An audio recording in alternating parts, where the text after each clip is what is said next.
श्रोताओं नमस्कार, आप सुन रहे हैं रेडियो कुमाऊं वाणी 90.4 मेगाहर्ट्ज पर अपन रेडियो अपन बात। मैं हूं मोहन कार्की। जैसा कि आपको विदित ही है कि टेरी जन सहभागिता के साथ समय समय पर जन हितार्थ में कार्यक्रम करते आई है। इसी श्रृंखला या इसी परंपरा का निर्वहन करते हुए टेरी ने अपने हिमालयन सेंटर के द्वारा ONGC तेल एवं प्राकृतिक गैस कॉरपोरेशन के CSR फंडिंग के वित्तीय सहयोग से नैनीताल और चंपावत जिलों के गांवों में सतत विकास योजना के तहत कार्यक्रमों की शुरुआत की है, जिसके तहत टेरी के पहाड़ पानी में फ्रूट प्रोसेसिंग यूनिट के लोकार्पण कार्यक्रम का आयोजन किया गया, जिसमें ONGC की ओर से निदेशक अन्वेषण एवं OTBL की चेयरपर्सन श्रीमती सुषमा रावत जी के साथ हमारी छोटी सी मुलाकात हुई।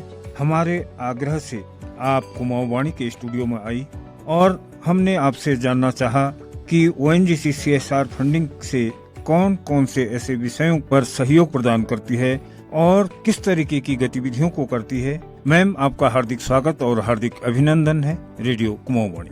नमस्कार, बहुत बहुत धन्यवाद यहाँ हमें बुलाने का। मैम, कुछ सवाल हैं जो मैं आपके साथ साझा करना चाहूँगा। ONGC की जब हम बात करते हैं तो ONGC सामाजिक जिम्मेदारी को अगर ध्यान में रखती है तो किस प्रकार के ऐसे विषय हैं जिनको मदद करती है या जिनके लिए वो आर्थिक सहयोग प्रदान करती है? कौन कौन से ऐसे विषय हैं? कुमाऊं वाणी के सभी सुनने वालों को मेरा बहुत बहुत नमस्कार। मैं Sushma Rawat, director exploration ONGC और OTBL चेयरपर्सन हूँ। ONGC के बारे में थोड़ा सा ये बताना चाहूँगी कि हम लोग तेल और प्राकृतिक गैस की खोज करते हैं और जिस भी जगह पर ये मिलता है पूरे देश भर में, ऑनलैंड पे, तट और अपतट, ऑफशोर में, दोनों जगह हम तेल और गैस का खोज और उसका उत्पादन करते हैं।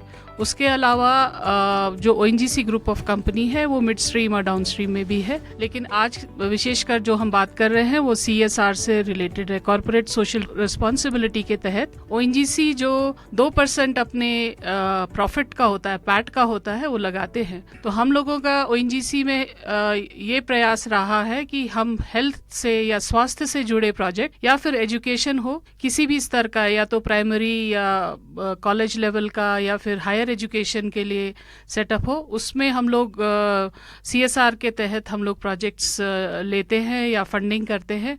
और उससे ही जुड़ा हुआ फिर हमारा उन्नति के लिए स्किल डेवलपमेंट के वोकेशनल सेंटर्स भी हम सेटअप करते हैं। सुपर 30 के माध्यम से हम लोग बच्चों को वोकेशनल कॉलेजेस में एंट्री के लिए मदद करते हैं। और एक और मेरे दिल से खासकर बहुत जुड़ा हुआ है, वो है विमेन एम्पावरमेंट। महिलाओं के लिए स्वाभिमान की तरफ उनको अग्रसर करने में हम स्किल डेवलपमेंट या फिर वोकेशनल जैसे हॉस्टल्स होते हैं या फिर नर्सिंग सेंटर्स होते हैं, उनको हम लोग बढ़ावा देते हैं ONGC की तरफ से। बिल्कुल। तो ये एक ONGC का ब्रॉड नजरिया है कि अगर इन क्षेत्रों में हम सपोर्ट करें तो वो बेहतर होगा। अगर आप पर्वतीय क्षेत्र से बिलोंग करते हैं और विशेष खासकर उत्तराखंड से, अगर हम उत्तराखंड की बात करें और पर्वतीय भूभाग की बात करें तो कौन कौन से ऐसे विषय हो सकते हैं आपके नजरिए से कि जिन पे हमें काम करने की ज़रूरत है या आगे भविष्य में हमें काम करना चाहिए? मैं वैसे तो गढ़वाल से हूँ, लेकिन देहरादून में ही पली बड़ी हूँ। लेकिन मेरे माता पिता जो है वो पौड़ी गढ़वाल, एकेश्वर ब्लॉक और पोखड़ा ब्लॉक से हैं। तो बहुत ज़्यादा नहीं गई, पर अभी हाल ही में मैं काफ़ी बार गांव जाने का मुझे अवसर मिला। तो वहाँ मैंने देखा है, जैसे पहले भी एक तो शिक्षा की बहुत या स्कूलों की बहुत कमी होती थी। अभी कहीं कहीं स्कूल हैं तो मास्टर लोग नहीं होते हैं या टीचर्स नहीं रहते हैं। तो शिक्षा की तरफ ध्यान देने का हम लोगों को अभी बहुत ज़्यादा ज़रूरत है। और जैसे कि मौसम की अनुकूलता है, तो मेरे ख्याल से जहाँ इतना स्वच्छ और साफ वातावरण हो, बहुत ज़्यादा गर्मी या ठंडी ना पड़ती हो, तो बोर्डिंग स्कूल्स भी बनाए जा सकते हैं, जहाँ पर कि जैसे नवोदय विद्यालय होते हैं उसी तरह पर पहाड़ों में लड़कों के लिए और लड़कियों के लिए दोनों होनी चाहिए। लेकिन स्कूल के बाद में हमें या तो वोकेशनल सेंटर्स भी खोलने चाहिए और नर्सिंग या मेडिकल या इंजीनियरिंग कॉलेजेस मेरे ख्याल से उत्तराखंड में पहाड़ों में ज़्यादा होने चाहिए। बिल्कुल, आपने शिक्षा की बात कही और उसमें भी आप महिलाओं की बात कर रही हैं, तो मुझे लगता है कि आज शिक्षा के इंस्टीट्यूशन हैं जहाँ पर शिक्षा ली जा सकती है। पहुँच की बात भी हो सकती है कि पहुँच में कितने हैं। मेरे हिसाब से जो नवोदय विद्यालयों का वो था उसमें पहुंच के अंदर ही है। बोर्डिंग स्कूल्स या हॉस्टल्स जो है वो बच्चों को, और आप स्कॉलरशिप के एग्जाम भी रख सकते हैं, तो कुछ बच्चे उसमें हैं। और मुझे ये भी ओएनजीसी के तहत जब इधर उधर जाते हैं तो मुझे ये भी पता चला है बहुत सी संस्थाएं हैं जो फंडिंग के लिए तैयार हैं। उनके पास शायद उतना वक्त नहीं होता कि किसी चीज को वो अपने आप से जाकर देखें, लेकिन अगर आप उनसे फंड्स की अप्रोच करेंगे तो फंडिंग का तो मेरे ख्याल से वहाँ से आ जाएगा। सिर्फ ये है कि इन स्कूलों को चलता रखने के लिए एक सशक्त ग्रुप होना चाहिए, समूह होना चाहिए जो कि इनके बारे में प्रचार और प्रसार भी करता रहे।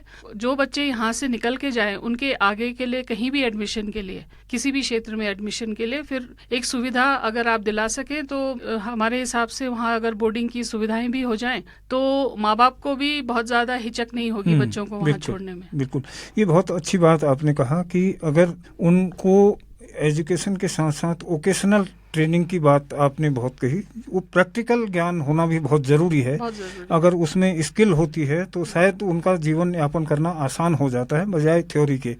प्रैक्टिकल में तो मैम बहुत सारे लोग आपको सुन रहे हैं, तो आप विशेषकर कि महिलाओं को आप क्या संदेश देना चाहेंगी यहाँ से? महिलाओं को मैं यही बोलूँगी कि देखिए, कभी भी अपने को छोटा या कम नहीं समझना चाहिए। और दोबारा से फिर से कहूंगी कि शिक्षा लेने के जितना प्रयास हो सके, जितना कोई भी व्यक्ति, मैं महिलाओं की नहीं, मैं किसी के लिए हाँ लड़कों की भी बात करी, शिक्षा आपकी कभी भी व्यर्थ नहीं जाती है। अगर आपने ज्यादा पढ़ लिया तो वो कहीं खराब नहीं जाएगा। और कभी भी किसी भी वक्त पे आपको कहीं एक किसी चीज़ का प्रॉब्लम का अगर कोई हल ढूंढना हो तो कभी कभी इस तरह की जो टैंजेंशियल लर्निंग होती है ये बहुत काम आती है महिलाओं के लिए। एक बार अगर शिक्षा तो दूसरा है रोजगार। तो इसलिए मैंने कहा जो ये विमेन एम्पावरमेंट है ये फाइनेंशियल इंडिपेंडेंस से आता है। अगर आप में क्षमता है और आप उस हुनर को किसी तरह से आप उसको कैपिटलाइज कर पाए या उसको अपना एक हॉबी को अगर आप अपना व्यवसाय बना पाए तो मेरे ख्याल से वो महिलाओं के लिए बहुत अच्छा रहेगा। ऑफिस जाना या घर से करना इसमें कोई बहुत ज़्यादा अंतर नहीं है। हाँ, दुनिया के बारे में जानकारी बढ़ जाता है और सबसे अच्छी बात ये होती है कि आप अपने घर को, अपने बच्चों को या अन्य पीढ़ी उनके लिए एक अच्छा एग्जाम्पल बन जाता है। बिल्कुल, बहुत बहुत धन्यवाद मैम, आप आई, आपने मुझे अवसर दिया लोगों से मतलब उनको एक उनके साथ जुड़ने का। पता नहीं कितना अच्छा या वो लगा हो या रेलेवेंट लगा हो, लेकिन अच्छा है। और हम लोगों का, आपका तो इतना प्रयास बहुत अच्छा हुआ है, तो आपको भी हर तरफ से बधाई और आगे आने वाले कल के लिए भी आप अच्छा करें।